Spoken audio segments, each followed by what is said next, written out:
I'm a little late to this particular story because I've been on vacation and I had a whole bunch of content backlogging that I couldn't get to until I got done prepping for vacation and going on vacation and getting back. Now that I'm back, I'm going through some of these old stories that I wanted to talk about. And that includes this response to the passing of Ozzy Osbourne by Kirk Cameron. Music legend Ozzy Osbourne has died. Osbourne, as you know, pioneered heavy metal music with Black Sabbath before going on to have huge success in his own right. He was known for hits including Iron Man, Paranoid, War Pigs, Crazy Train, of course, and Bark at the Moon. I'm just always sobered by the death of anyone. I'm glad that he was surrounded by love when he passed. It's interesting that somebody makes a whole career off of, provocative names like Black Sabbath, right? And it's the whole image of that of death and darkness. And Bark at the Moon, and famous for biting the heads off of animals on stage like chickens or bats or whatever it was. Whether he did those things or not, I never went to a Black Sabbath or Ozzy Osbourne concert. I'm just always sobered up by the thought of a guy like that and a guy like me standing before Almighty God. And the question is always going to be, it's not were you good or bad. None of us are good, according to the scriptures. There's not one good, not even one. Jesus didn't come for good people. He didn't come to make bad people good people. He came to make all of us who are literally dead and darkened in our understanding, separate from the life of God, to make us alive. That's what I pray for Ozzy Osbourne. And I believe in deathbed experiences. I don't know anything about his faith or belief in God or in Jesus, but I do believe that God can save the thief on the cross, which is the final moments of his life. And I even heard an encouraging story about that happening to a colleague of mine on the Left Behind movie just prior to his death. And so that's my hope and prayer. Okay, so my first response would be something he said early on, which was what Ozzy Osbourne built a career on. And it wasn't provocative names like Black Sabbath. It was a career built on good music.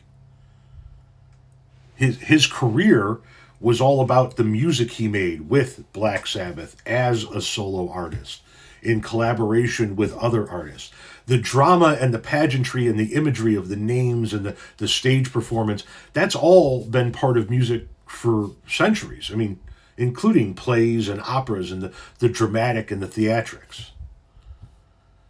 His career was based on music. You focused on the names because that's what aggravated you, that's what bothered you, that's what you chose to focus on, rather than focusing on the music, rather than listening to some of the things that he actually sang.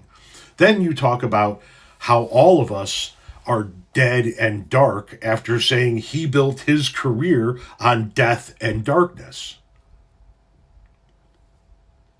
You don't see that?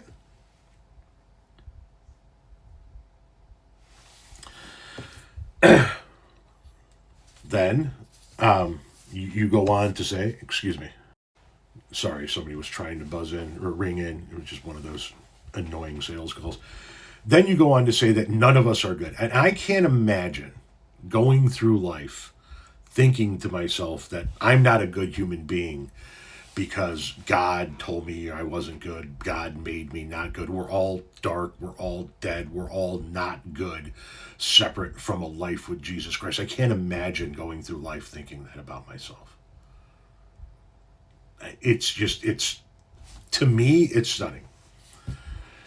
But then you get to the end and you say that you're humbled at the idea that a man like you and a man like Ozzy Osbourne both standing before God. Now, I'm an atheist. I don't believe that that's ever going to happen. But you do. And let's just assume that everything that we've been told by people like you about religion and about God and about all of this is actually true. And that one day you and Ozzy Osbourne would have to stand side by side before God. I would dare say Ozzy would get into the gates of heaven before you, because what I see is somebody in yourself that judges other people based on your perception of religion, yet you worship a God that tells you not to judge other people, that he's the only one that can judge. But that's what you spend your life doing. You spend your life judging other people because they don't live their life the way you do.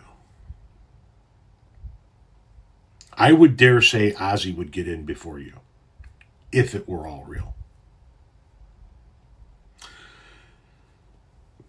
But here we are once again with an overtly religious person who takes on the death of a famous person from a standpoint of, he doesn't say it, and he hopes that it wasn't the case. You can kind of tell by him hinting around, sort of. But basically what he's saying is he's going to go to heaven, and Ozzy probably went to hell. And here we are with the holier than thou casting judgment upon their fellow man based on some twisted, sick interpretation of some religious text somewhere.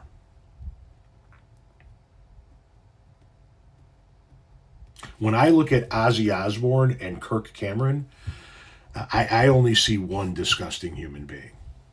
And it ain't the Prince of Darkness.